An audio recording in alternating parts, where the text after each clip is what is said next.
আসসালামু আলাইকুম। নীলা লাইফস্টাইল যে যেখান থেকে দেখছেন, আশা করছি সবাই ভালো আছেন। আমি নীলা ইতালি থেকে বলছি, দিনাজপুর শহরের ছোট্ট একটি গ্রাম থেকে। প্রতিদিনের মতন আজকে একটা নতুন ভিডিও শেয়ার করার জন্য চলে আসছি সকাল থেকেই। তো এই দেখেন যে সকাল সকালে আজকে আব্দুল্লাহ গিয়েছিল বাইরে, মানে ওর বাবার সাথে রেস্টুরেন্টে। অনেক দিন ধরে যেতে চাচ্ছিল, তো আমরা বের করতে চাচ্ছিলাম না আব্দুল্লাহকে, কারণ আমরা অসুস্থ হয়েছি। আল্লাহ যেন আব্দুল্লাহকে সুস্থই রাখে, সেজন্যই আর কি বের করতে চাচ্ছিলাম না। কিন্তু ও তো এত বন্দি থাকতে চাচ্ছে না, ও একটু নিচে যেতে চায়, কারণ হচ্ছে নিচে গেলে একটু মানুষ দেখা যায় বা একটু বাইরে যেতে পারে। আর এটাকে আর কি ঘুরতে যাওয়া মনে করে। তো যাই হোক, এই যে পোশাক, ভারী পোশাক পরিয়ে দিয়েছিলাম, ঘুরে আসছে। এখন বলছে জ্যাকেট খুলবে না, ওর নাকি শীত লাগে এই জ্যাকেটটা খুললে। তো আমি বলছি যে আচ্ছা ঠিক আছে, শীত লাগার কোনো কারণই নেই। আমাদের রুমে কিন্তু সবসময় রুম হিটার রানিংই থাকে। এই যে স্কিপার এই জুসটা নিয়ে আসছিল, তো এই জুসটা কিন্তু খুবই মজার। আমি আগে পরে অনেক খেয়েছি। আর আব্দুল্লাহ এই যে এখন রেস্টুরেন্টে গিয়ে নিয়ে আসছে। আর আমাদের কিন্তু ঘরে এগুলো অনেক আছে, আব্দুল্লাহর জন্য নিয়ে আসে ওর বাবা।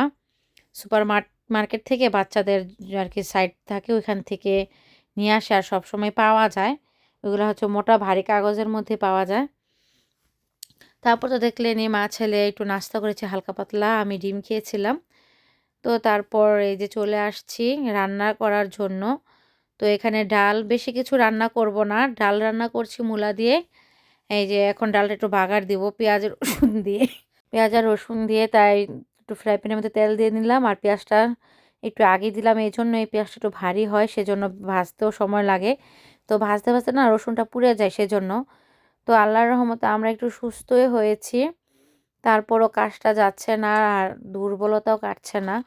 তো সবসময় একরকম খাবার ভালোও লাগে না, তুই ভাবলাম যে আজকে একটু ব্যতিক্রম কিছু করি। আর এই যে তার জন্য মূলা ছিল বাসায়, নষ্ট হয়েও যাবে আবার কিছুদিন আর কি, 1-2 দিন গেলে তাজা ফ্রেশ ভাবটা চলে গেছে এমনিতেও। তো ভাবলাম এই যে ডালটাই রান্না করে ফেলি। আর এই যে ডাল রান্না কিন্তু আমার কমপ্লিট হয়ে গেছে, বাগারটা দেওয়া হয়ে গিয়েছে। আর এই যে সাথে হচ্ছে আজকে মাছ ভাজবো, তার জন্য ফ্রাই প্যানের মধ্যে তেল দিয়ে দিয়েছি পরিমাণ মতো, আর 2টা শুকনো মরিচ দিয়েছি। খাবো, বেশি তো খেতে পারি না, খেতে চাই কিন্তু আর কি শরীরে শ্যুট করে না মরিচটা খাওয়া, পেটের সমস্যা হয়ে যায়। তো যাই হোক, এই যে এখন আমি এর মধ্যে আহ, মরিচটা মরিচটা ভেজে নিয়েছি। আর এই যে এখানে আমি লবণ আর হলুদ দিয়ে নিয়েছি, একদম ভালো করে মাছের আঁশটা ছুটিয়ে তারপরে ধুয়ে। এই যে হলুদ মরিচ, সরি মরিচ ফাঁকি দেইনি, শুধু হলুদ আর লবণ দিয়েছি। এখন মেখে নেব। আর এই যে দেখেন, মাছ তো ইলিশ মাছ মাঝে মাঝে ভালো মাছই পড়ে, ধোয়ার সময় খুবই গ্রান হয়, কিন্তু এগুলা যেন একবারে কেমন, একবার বেশি অভক্তি উঠে গেছে এবার মাছ থেকে, ইলিশ মাছ থেকে। তো বাংলাদেশ থেকে নিয়ে আসছিলাম, ভালোই আলহামদুলিল্লাহ ভালোই খেয়েছিলাম, ওইগুলো খুবই ভালো লাগছিল। আর এই তো যাই হোক, কি আর করার, এখানে যেটা পাওয়া যায় সেটাই তো খেতে হবে। আমিও মাছগুলা তো সুন্দর করে যে হলুদ আর লবণ মেখে নিয়েছি, আর একটু রেস্টে রেখে দিব। আর অনেকক্ষণ আমি রেখেছি লবণ দিয়ে আর হলুদ দিয়ে, আর এখন একটু ভালো করে মাখিয়ে তারপর রেখে দিলাম। তারপরে যে ফ্রাই প্যানে মাছটা ভেজে নেব, তার আগে আমি দিয়ে দিলাম একটু লবণ। আর দেখেন যেটার যেই স্বাদ, স্বাদ বলতে হলো ইলিশ মাছ তো ভাজলে ঘ্রাণে ভরে যাবে। খাওয়ার প্রশ্ন হচ্ছে পরে, ঘ্রাণেই তো মনটা ভরে যায় অর্ধেক। কিন্তু এবারের মাছগুলো একেবারে ভালো লাগেনি, কোনো ঘ্রাণ নেই, কোনো মজা নেই। আর কেমন জানি, দেখবেন যে কোনো খাবারে নিজস্ব একটা টেস্ট আছে, ওইটা যদি না পাওয়া যায় তাহলে কিন্তু ভালো লাগে না ওই খাবারটা। দেখতে দেখতে কিন্তু অনেক ফ্রেশ লাগছিল, কিন্তু খেতে তেমন একটা ভালো লাগছিল না। তো আমি মাছগুলা কিন্তু ফ্রাই প্যানটা যখন বেশি গরম হয়ে গিয়েছিল তখন কমিয়ে দিয়েছি। কমিয়ে দিয়ে আমি আস্তে আস্তে করে এপিট উপিট করে ভেজে নিব। একেবারে আছে না, এই পিঠটা দিলাম কড়া ভাজা হয়ে গেল, আবার রিপিট করে দিলাম না, আমি কয়েকবার উল্টে পাল্টে দিয়ে ভেজে নিব।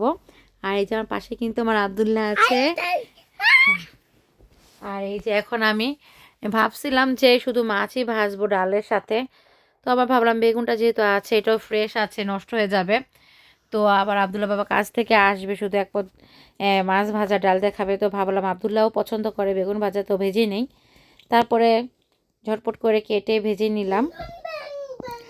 বেশি সময় লাগেনি মাছটা ভাজতে ভাজতে আমি বেগুনটা প্রিপারেশন করে নিয়েছিলাম, হলুদ লবণ দিয়ে ভেজে তারপর নিয়েছি। আর এই যে আমাদের মা ছেলের খাবার, একটা বেগুন নিয়েছি, একটা শুকনো মরিচ নিয়েছি, আর মা ছেলের দুজনের জন্য 2টা মাছ আর পেঁয়াজও বেরেস্তা করেছিলাম। খুবই মজা, এরকম খাবার হলে আর কিছুই লাগে না।